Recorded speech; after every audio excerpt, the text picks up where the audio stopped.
Hey love, send out here coming at you in my holistic practitioner bag. We have to break this down holistically. Let's get into it. Men are now leaving it up to women to ask for their phone number, pursue them, holler at them.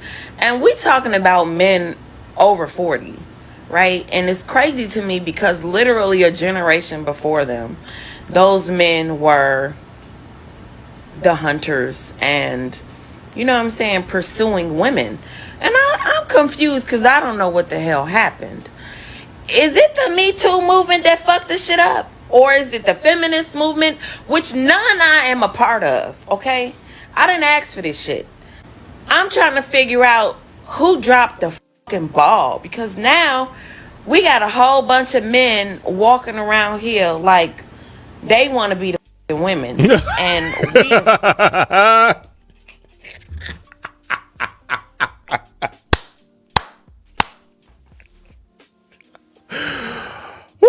Hey, it's funny, bro. Hold on. Let her cook. Let her cook, bro. Hey, big man, bro. Hey, big man, dog. Let her cook. Men. And it's tiring as fuck, honestly. You meet somebody and they really expect you to like hit them up. They don't do shit no more. And it's really sad that we have these type of men now.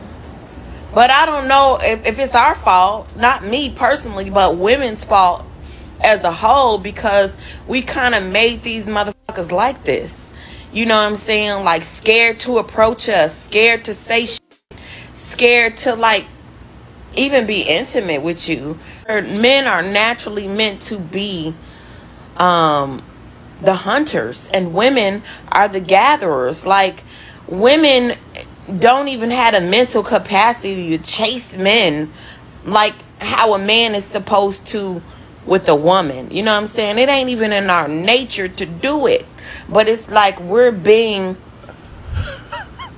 pushed into that, and it's not a natural thing. I'm ready for this shit to end. So Now, I know it seems like I'm going far left, but I'm really not. When I say holistically, I mean pieces of a whole, right? And so many times we look at the way that we do our hair differently from the way that we treat our mates, differently from the way that we treat our children, and differently from the way that we operate in business. But at the end of the day, you're taking you everywhere you go, and the problem is coming from inside the house. And that's why we have to have this conversation today, because you cannot put new wine in old bottles. They have to go. Money, live better, just not in Homewood, Plainfield, or Lincolnwood. This is a big hit to the community because, I mean, Walmart have great prices, honestly. So I can't believe a Walmart is closed. But it's happening. This location on South Halstead in Homewood will permanently close next month.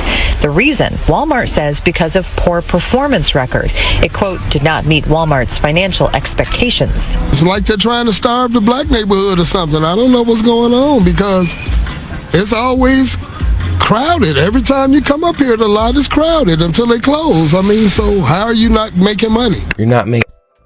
Now, I'm from Detroit, Michigan, and I'm not going to be unrealistic. Every black person knows exactly why things are locked up when they go into the store. You know why you're not parking your car on the street. You're parking it in the garage. You know why.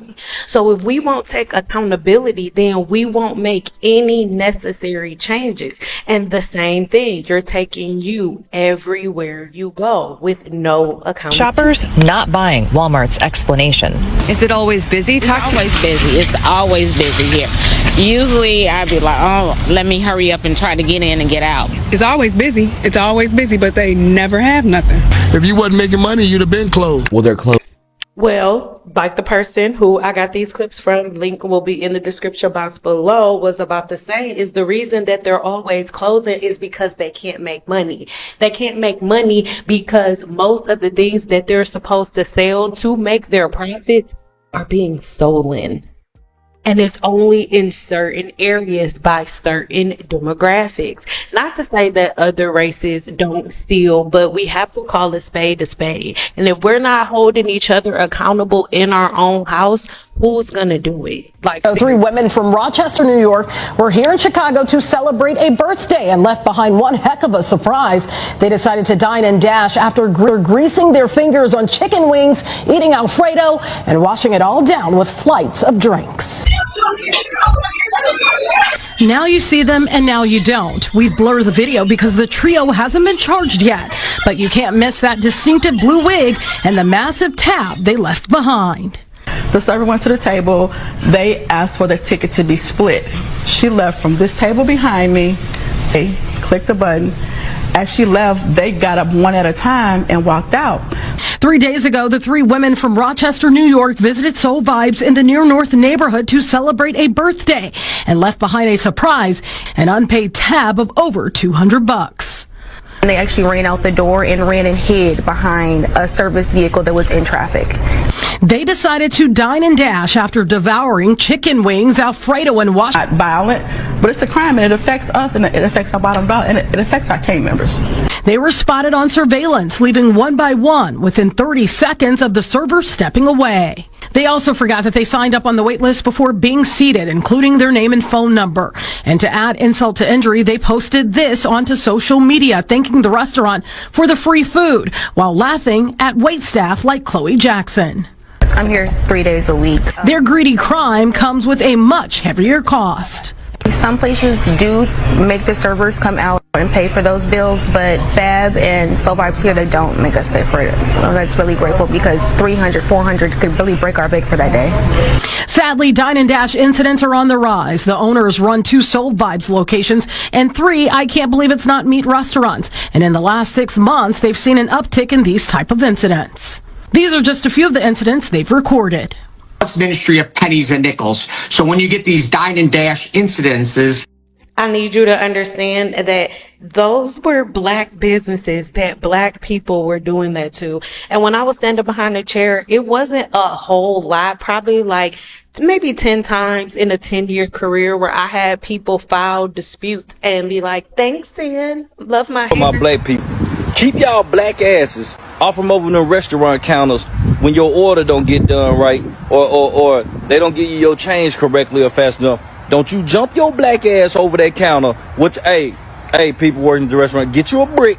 When they jump over that damn counter trying to be honest, bust them in the head with that motherfucking brick. I'm sick of seeing black people jump over these counters trying to be greedy with these food, because 8 times out of 10, y'all got y'all shit right. You just making up an excuse so you can jump over the counter, record yourself going on the counter so you can go viral while stealing chicken. We sick of it. Y'all, restaurant, bust them in the head with a brick. And it's happened so many times across social media. One of the #1 ways to go viral is talk about how much you cannot stand a cosmetologist, a restaurant, or something. Like, that's how people are making it. Your job not working, go viral online. Talking about how outraged you are with someone before you go speak to them directly. Now, I'm not going to get into that because that's not what this video is about. I want this video to act as a mirror, right? How do you move? And you have to understand that you, as a human being, you have to protect yourself. It's human nature. You're in a certain situation. You really use wisdom by looking at patterns and seeing. Listen to this. Even. I got it already.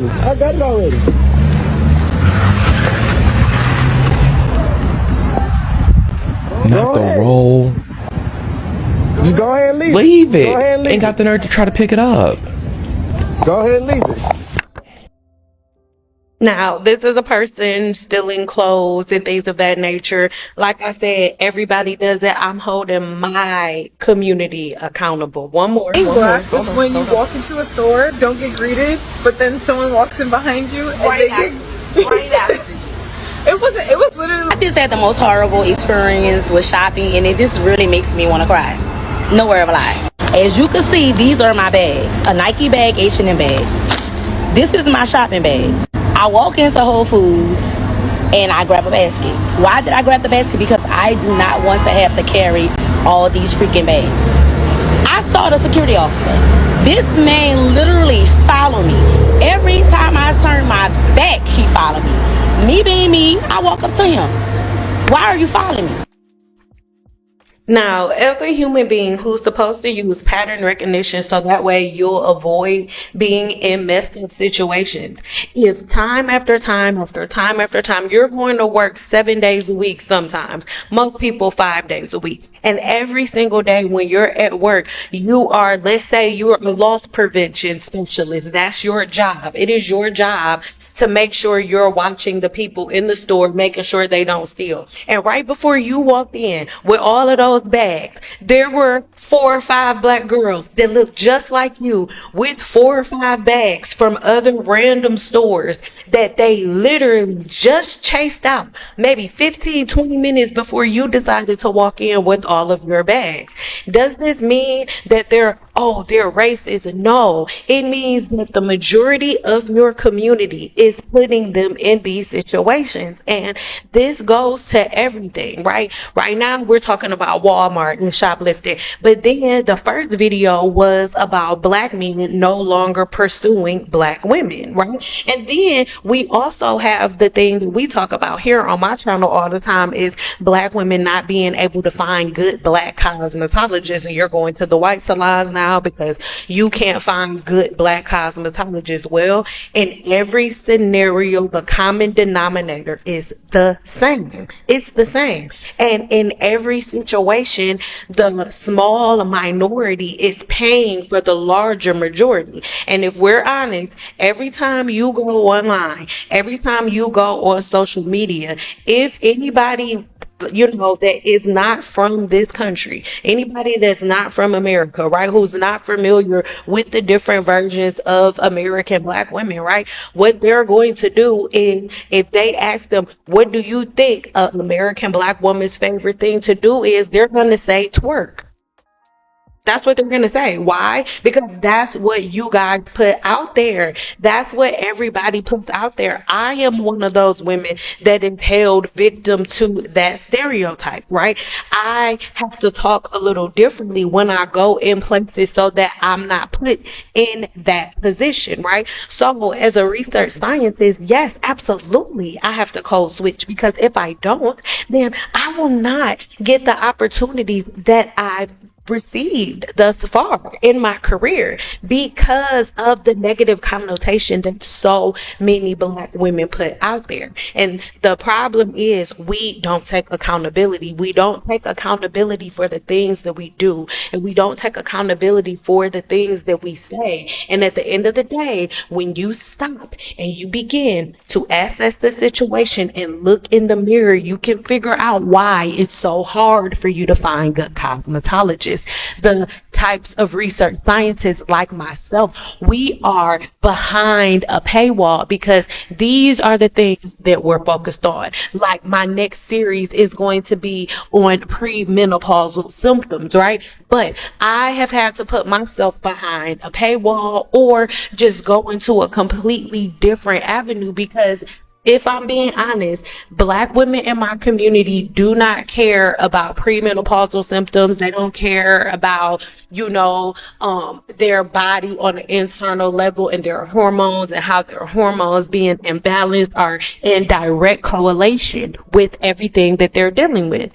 So for that reason, I had to make a decision. It's like, okay, do I dumb myself down so that way the majority of the women are able to hear me so that way I can make more money? Or do I just stay true to what my passion really is and stick to the science, even though I know that I'm only gonna touch a small minority of women? And I chose the latter. I chose to go with the minority. But you have to understand, right? We have to understand and we have to be realistic that our decision making and the way that we've carried ourselves over these last couple of years are the reason that people are changing. Women are the reason that men are different. Men are different, and they're not the same as the men from back in the day because the women are not the same from back in the day.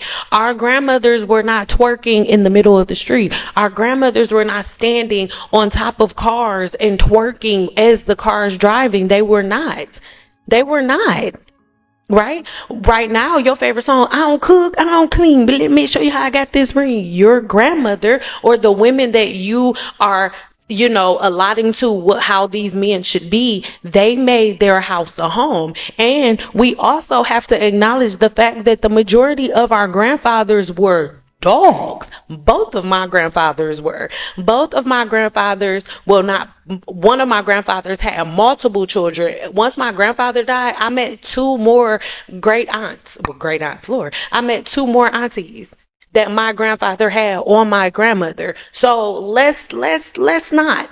We have to be accountable. We have to stand up, and we have to really sit down and look at how we are the reason for us being in the position that we're in right now in 2025, and understand that we are the only ones with the ability to change it. I want to have another conversation like this live, so leave me your comments and things of that nature in the comments below, and then we'll talk about it in the next live. Oh, now you mad?